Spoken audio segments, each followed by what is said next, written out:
या प्रेमविवाहाच्या वेळी वैष्णवीच्या वडिलांनी हगवणे कुटुंबाची सगळी माहिती काढलेली। यावेळी त्यांना शशांकच्या कुटुंबियांची वादग्रस्त पार्श्वभूमी असल्याचं लक्षात आलं। त्यांनी लग्नाला प्रचंड विरोध करत वैष्णवीचं दुसरीकडे लग्न लावण्याचाही प्रयत्न केला। मात्र शशांकने वैष्णवीचं लग्न जुळवण्याच्या प्रयत्नात खोडा घातला आणि तिला बघायला येणाऱ्या 2 मुलांना धमकावलं होतं। त्यामुळे हतबल झालेल्या वैष्णवीच्या वडिलांपुढे शशांक हगवणेसोबत लग्न लावून देण्याशिवाय दुसरा पर्याय नव्हता। अखेर दोघांचंही लग्न झालं आणि काहीच दिवसांनी वैष्णवीला शारीरिक आणि मानसिक छळाला सामोरं जावं लागलं।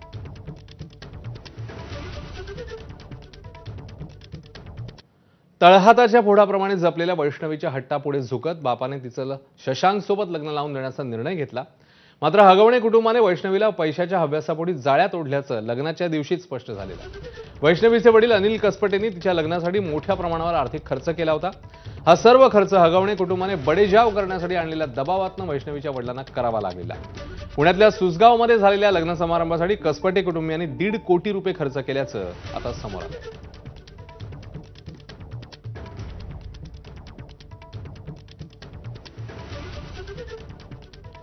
तर वैष्णवीच्या लग्नात हगवणेंच्या हावरटपणापायी किती खर्च झालेला बघूया।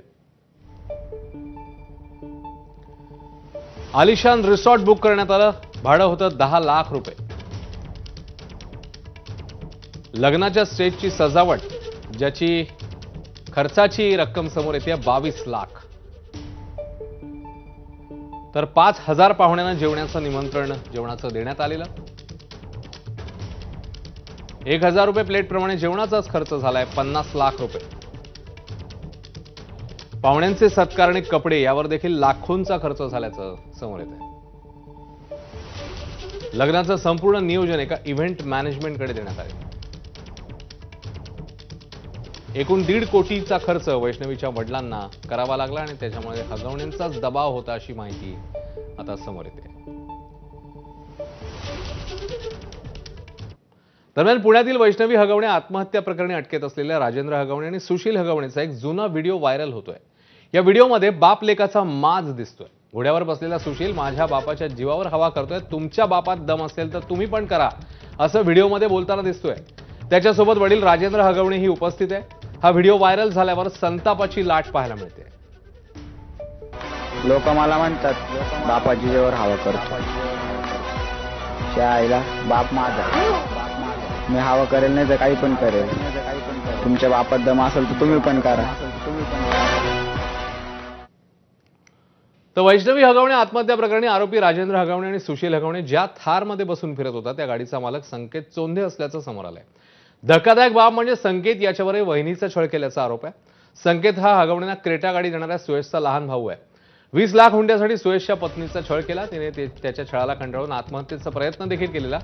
एवढंच नव्हे तर या प्रकरणी तिने महिला आयोगाकडेही तक्रार केली। या दोन्ही भावांच्या थार आणि क्रेटा गाड्या जप्त करण्यात आल्या। त्यामुळे हगवणे पितापुत्रांच्या सोबतच्या संबंधितांमध्येही अशाच पद्धतीने महिलांचा छळ होतो का असाही प्रश्न समोर येतो।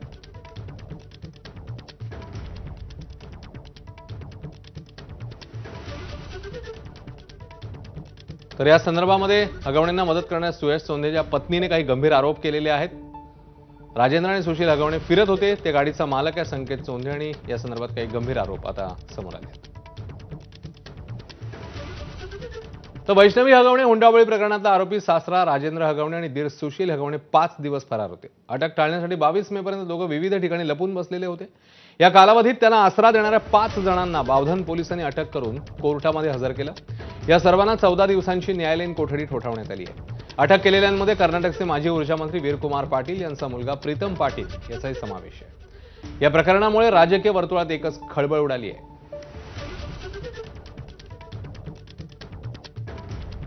तर गळा आवळला गेल्यानं वैष्णवी हगवणेंचा मृत्यू झालाय अशी माहिती फॉरेन्सिक अहवालातून समोर येते। वैष्णवीच्या शरीरावर अनेक जखमा आढळल्याचं